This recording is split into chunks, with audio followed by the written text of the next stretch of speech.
Bom dia a todos. Hoje a gente vai iniciar o nosso tema da disciplina de gerontologia, né?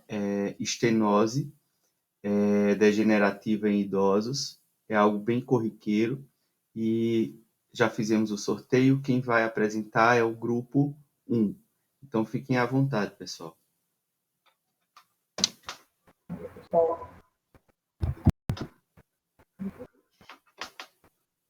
Vou falar um pouquinho sobre o que é a estenose. A estenose é o componente sobre a estenose cervical. Ô, Cleiton, seria melhor se ligar seu microfone.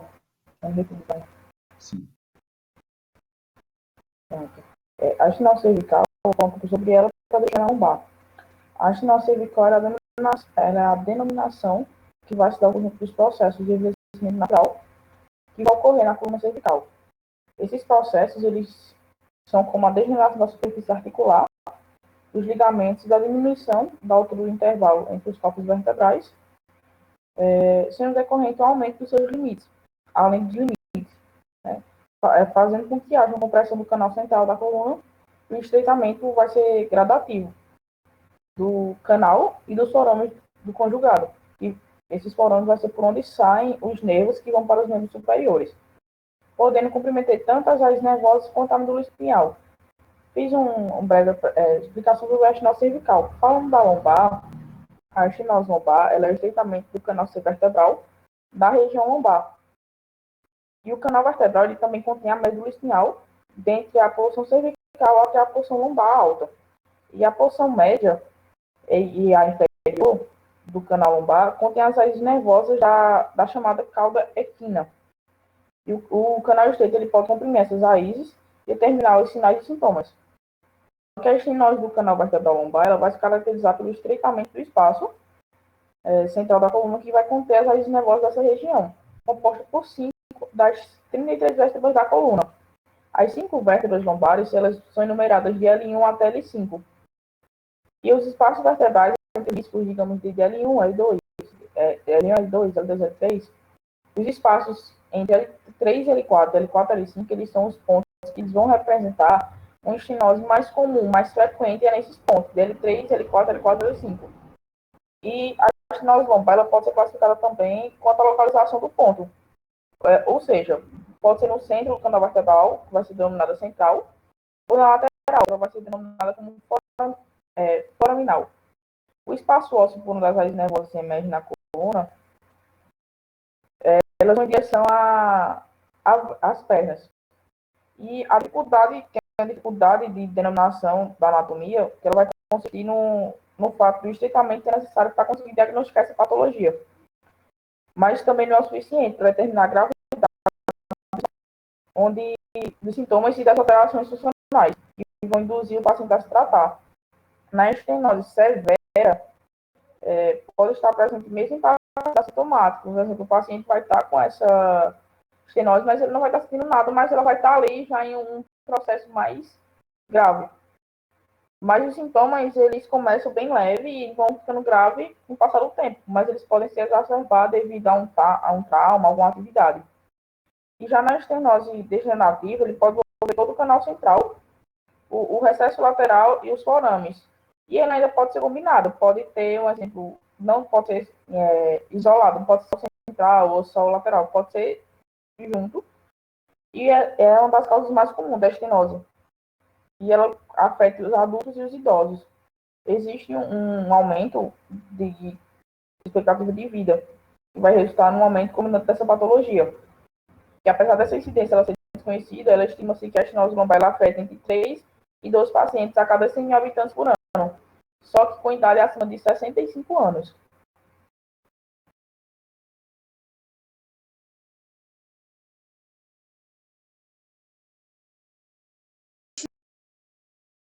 Sinais e sintomas podem ser dor, câimbras na lombar, diminuição da mobilidade, ciatalgia com alteração sensitiva, a depender do nervo comprometido, dor na região do glúteo, coxa e panturrilha, formigamento, fraqueza muscular. Tem os casos que são bem mais graves também, que é a dificuldade para urinar, ou a perda da capacidade do controle de urina, e a função intestinal também fica comprometida. Aí, Eu vi que em alguns cantos ele fala que pode ser comparada com essa patologia, né? Que é um quadro clínico no qual ocorre a perda do controle da função urinária e fecal. A hipótese de dificuldade ou dor, ou a dor pode aumentar ao andar, correr, subir escadas ou até ficar em pé. Por se tratar de uma doença degenerativa, a sintomatologia ela possui um caráter lento e progressivo. Normalmente, a dor é exacerbada na marcha e aliviada no repouso, em posição sentado ou deitado, ou então pela flexão do tronco, pois quando o tronco ele é fletido, o forame ele é aberto e alivia a pressão sobre as raízes nervosas.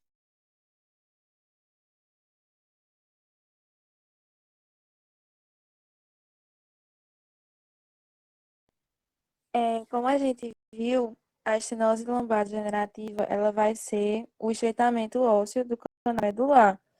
E esse estreitamento ele vai ocorrer devido a uma maior produção óssea em algumas regiões das vértebras, em virtude de algumas situações clínicas.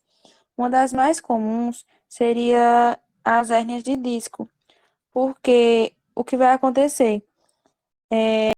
O disco intervertebral ele vai se encontrar bastante desgastado ou fora do seu local de origem, e isso acaba gerando uma tentativa de proteção do organismo. Aí essa proteção do organismo vão produzir esporões ósseos, denominados de osteófitos, ou bico de papagaio, como é mais conhecido, e isso pode afetar tanto os adultos como os idosos, como o Eduardo falou no início. Outras causas bastante comuns são a doença discal-degenerativa, espondilose, doença de Paget, osteoartrite, espondilolistese com compressão da cauda equina, artrite reumatoide, espondilite anquilosante e, e também a espondilolistese, que seria tipo uma luxação da vértebra lombar, que seria consequente de um defeito congênito nos pares intraarticulares.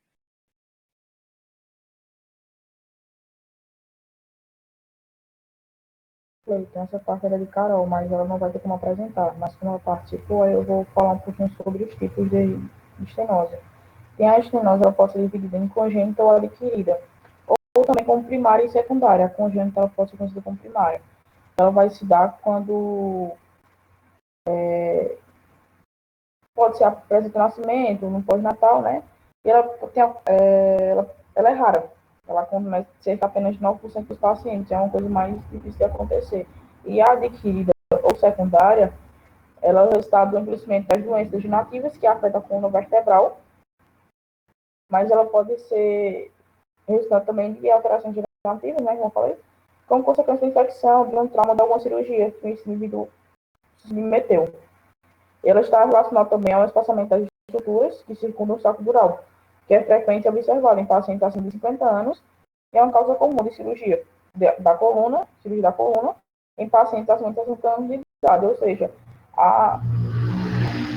o tipo da adquirida ou a secundária é muito comum em idosos. Essa congênita é um indivíduo que ele já vem desde o nascimento, é como a porcentagem de cor dele 9% é muito difícil de acontecer.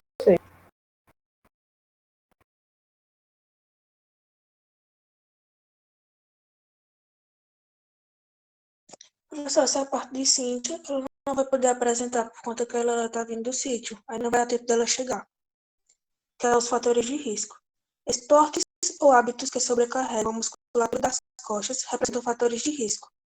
Portanto, é muito importante buscar o diagnóstico médico e fazer o tratamento adequado, caso surjam dores e outros sintomas persistentes na região lombar. O envelhecimento ele acaba sendo um dos principais fatores de risco para a estenose. Ela é com a idade, que aumenta o risco de desenvolver a doença após os 50 anos de idade. Também é possível afirmar que é um fator de risco o trauma na região das costas, bem como esportes ou hábitos que sobrecarregam a musculatura.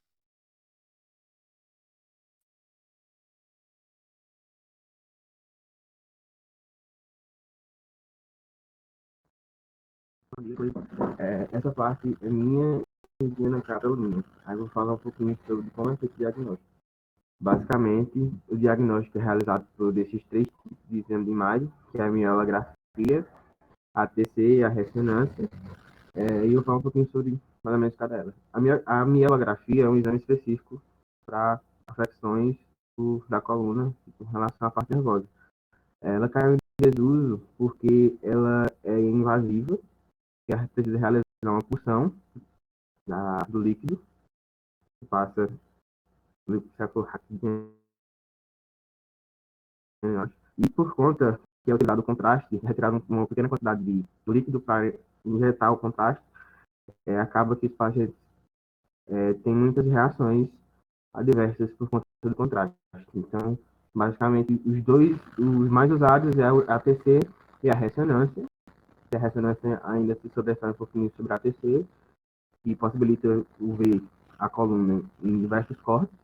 Então, o que é visualizado no exame, basicamente a estrutura óssea e a formação de osteócitos, compressão de raiz, como é que está as facetas, os radículos e o canal em si. Então, basicamente, o diagnóstico é feito por esses três tipos.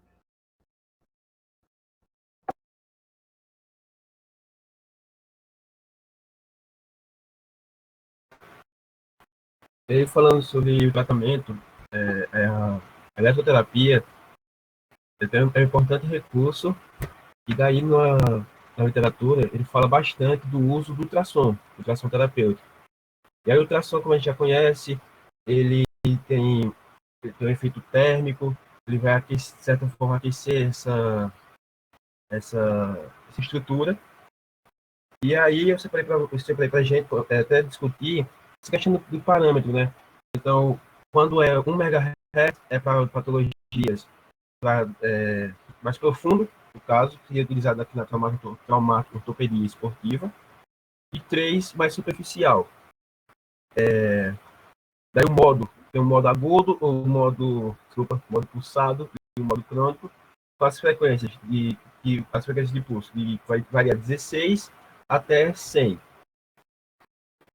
Os efeitos térmicos se caracterizam pelo aumento do fluxo sanguíneo periférico, elevação do metabolismo tecidual, o aumento da permeabilidade da membrana, e aí tem todos os efeitos que fora isso a gente já conhece do ultrassom. E aí quais seriam, se tem alguma contraindicação no caso de idosos? E aí a gente pesquisou um pouquinho, inclusive na literatura que o professor indicou, e aí ele fala que o ultrassom ele é contraindicado em pacientes com marca-passo, e também, principalmente, quando o paciente é submetido à laminectomia. A laminectomia, para quem não sabe, é a remoção do osso para aliviar a pressão no nervo. Então, de repente, se o paciente faz essa cirurgia, então seria contraindicação utilizar ultrassom. No mais, ele seria um importante recurso no tratamento. E não só o ultrassom, mas também as outras coisas que o Mano vai falar.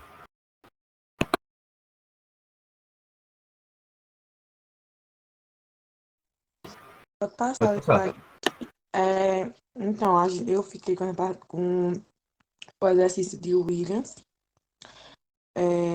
O exercício de Williams, ele é um exercício que vai buscar alongar e estabilizar a região toracolombar. E isso acontece através de movimentos voluntários de flexão dos membros inferiores sobre o abdômen. Eles são, como tem aí nas imagens, eles são acompanhados de flexão do quadril, que vai gerar uma tração dos músculos isquiotibiais e levar a uma retroversão pélvica. O movimento de flexão ele vai ser limitado, porque vai ocorrer uma tensão exercida sobre as estruturas daí no arco posterior.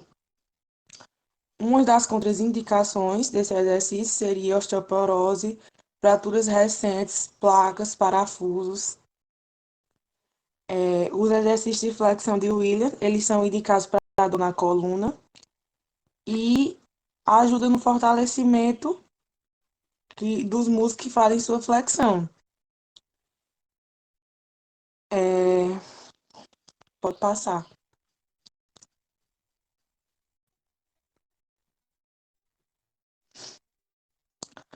Aí também a gente trouxe o fortalecimento do core. O core, ele ele é derivado da língua inglesa, que significa centro. Então, a gente sabe que o core, ele faz parte do centro do nosso corpo. Como a gente já estudou, né? Ele é composto pelos músculos reto abdominal, oblíquos intercostais, serrátil, iliopsoas, quadra lombar e a região glútea. Eles aí vão trabalhar todos juntos, né? E eles são um conjunto musculares que envolve o centro de massas musculares, e isso vai proporcionar a estabilidade lomopélvica e favorecer a transmissão de força desde os membros inferiores até os membros superiores. Então, essa seria a importância de fortalecer o core. Ele estabiliza o centro do nosso corpo, como eu já havia dito no início.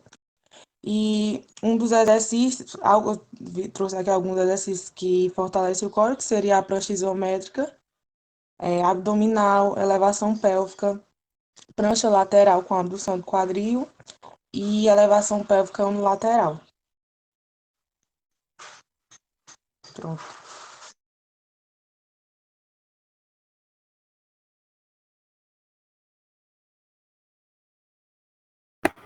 E aí, só para completar uma coisa, que os objetivos da fisioterapia seria inicialmente, né, liberar o quadril álgico, tirar os pacientes que chegariam ao consultório com muita dor, então seria utilizar o ultrassom, utilizar os exercícios para alongar essa musculatura, e posteriormente a isso, que iniciaria o fortalecimento.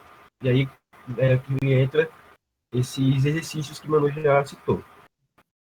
É só isso. Então, pessoal, o grupo 2 quer fazer algum complemento?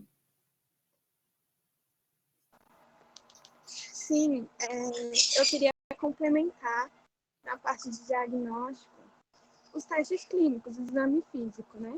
Uhum. De acordo com a literatura que o senhor indicou, a gente percebe que ao realizar o teste de LASEG, ele dá negativo. Ele não dá um positivo. Perfeito. E aí eles indicam um teste, que é o teste de Stoll. Eu não consegui achar mais informações sobre ele. Eu pesquisei e não estava encontrando. Mas o livro ele descreve que é realizada uma caminhada com esse paciente até ele sentir dor. E logo em seguida é realizada uma flexão de tronco. E aí, se a dor aliviar, dá positivo, que aí é um indicativo da estenose lombar. Isso. Perfeito, Yara. Maravilhosa a sua contribuição. Já tinha aqui anotado. É justamente isso. Para a estenose lombar, né, a gente tem esses dois testes. O teste de LASEG, que ele deitado na maca vai elevar a perna, né, e aí ele referindo dor. O teste daria positivo e seria um indicativo para alguma lesão relacionada à hérnia de disco, por exemplo. Mas aí, o que é que tem que acontecer? O teste de LASEG dá negativo, né? E o teste de STOP dá positivo. Então, como o Yara falou, a gente vai fazer um percurso, certo? E esse percurso de 1 minuto, a gente conta no relógio 1 minuto, ele vai andar, né? E aí, ao final, ele vai me dizer se está referindo àquela dor cansada na coluna lombar ou até mesmo, às vezes, ele não consegue chegar a esse 1 minuto, ele para e diz, não estou aguentando, eu quero sentar, né? E aí é um indicativo para estenose, né? Ele vai dar positivo o teste de STOP e o teste de LASEG vai dar negativo. O que é que acontece? A gente tem um segmento, né, vertebral. Um segmento vertebral é composto por uma vértebra inferior e uma vértebra superior e um disco, né? Quando a gente tem o desgaste, a degeneração desse disco e dessas estruturas, o que é que vai acontecer? o segmento ele começa a deslizar um em relação ao outro. Então, por exemplo, o segmento superior começa a fazer isso aqui, né? E como o Eduardo falou lá no início, esse forame intervertebral que passa estruturas nervosas e ao redor dele começa a ser comprimido e começa, logicamente, a causar os sintomas, né? Então, acontecendo isso de forma corriqueira, o corpo começa a ter a sua ação protetiva, né? E essa ação protetiva é justamente uma hipertrofia desses ligamentos, né? Essa degeneração ela é progressiva, essa hipertrofia vai comprimir ainda mais os nervos, né? As terminações nervosas que estão ao seu redor, né? Fazendo com que esses sintomas venham a estar exacerbando cada vez mais, tá certo? Então, acontece dessa forma.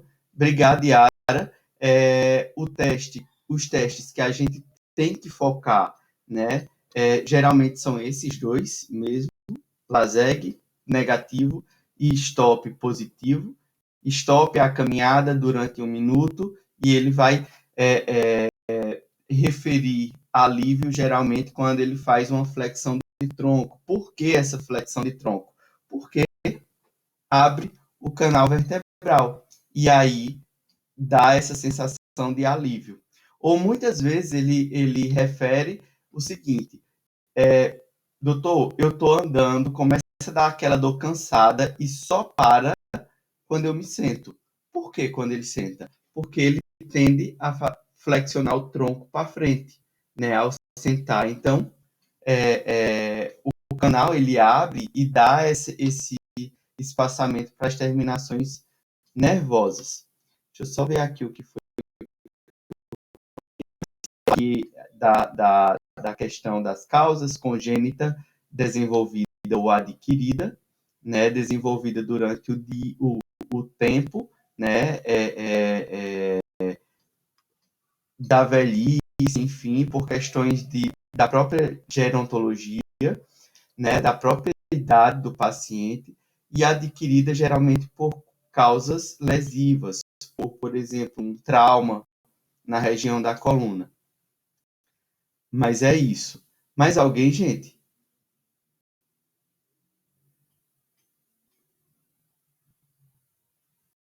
E aí,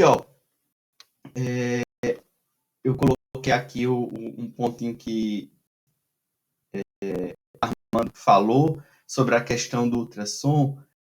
O ultrassom é muito bom, o ultrassom é muito positivo, porque o ultrassom ele é anti-inflamatório, né? Mas assim, aí eu trago a minha vivência clínica para cá, para a gente discutir um pouco. Pode ser, Armando, que um desses pacientes que você vem atender, você vai utilizar ultrassom e na hora que você vai estar utilizando ultrassom, o paciente vai referir muita dor, muito incômodo. Por quê? As terminações nervosas podem estar muito superficial, né, dependendo da localidade dela, e muito inflamada. E aí, quando a onda mecânica bate, né, dá a sensação de dor muito mais forte. Então, pode ser que em algum desses momentos, no momento de algia, mesmo, aí você pode dizer, mas Cleiton, mesmo no modo pulsado e uma intensidade baixa, mesmo no modo pulsado e uma intensidade baixa, pode estar tão superficial ali, próximo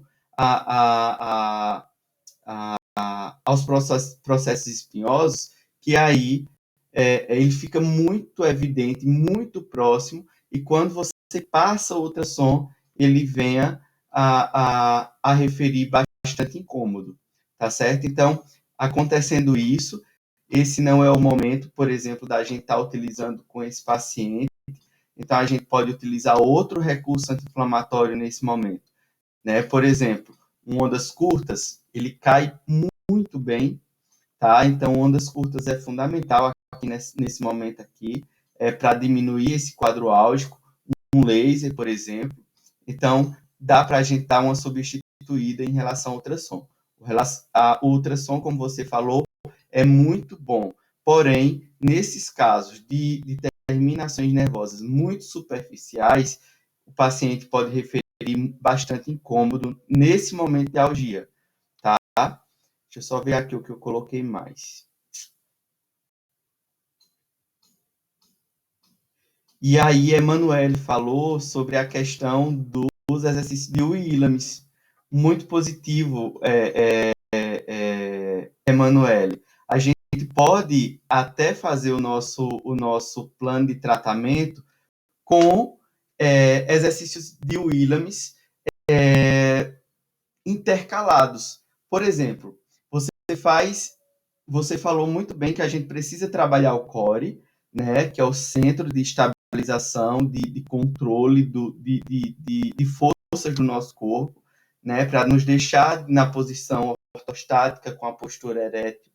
Né? Então, ela é fundamental a gente trabalhar abdominal, usar o abdômen, né, o glúteo, quadrado lombar, né? Então, toda essa estrutura muscular, né, que dá esse suporte, então a gente precisa trabalhar, é fato, tá certo? Então, pode ser que algum desses momentos, né, principalmente quando a gente está trabalhando os eretores da coluna, ele pode sentir dor ou desconforto. Então, a gente pode fazer o seguinte, uma série aqui de 10, aí eu intercalo com um de Willems. Aí uma série de 10 do que estava incomodando com um intercalado com Willems. Por quê? Vocês percebem que o exercício de Willems, né, ele vai ficar deitado, primeiro ele flexiona uma perna, né, flexiona quadril e joelho e traz para ele, conta até 10, depois relaxa, depois faz a mesma coisa com a perna contralateral, depois ele faz a mesma coisa com as duas pernas. O que é que vai acontecer? Abertura do canal, tá certo? Então, vai promover esse alívio. Então, a gente pode estar intercalando, Emanuele, perfeitamente os exercícios de Willems com os outros exercícios que, porventura, venham incomodar, né, esse paciente. Ok?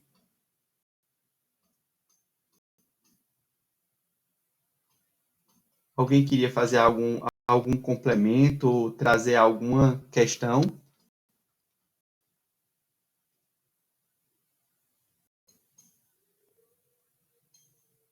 Acho que não. Eu achei bem, bem curtinho, assim, uma coisa que levava a outra, porque a gente estava até falando com o Eduardo, que quase que a gente falava a mesma coisa, de o que era, né, a introdução e as causas, porque a causa dele também é o que é, e é bem sucinto, Bem sucinto. mas é bem interessante. Eu gostei. Eu não conhecia, na verdade, essa parte.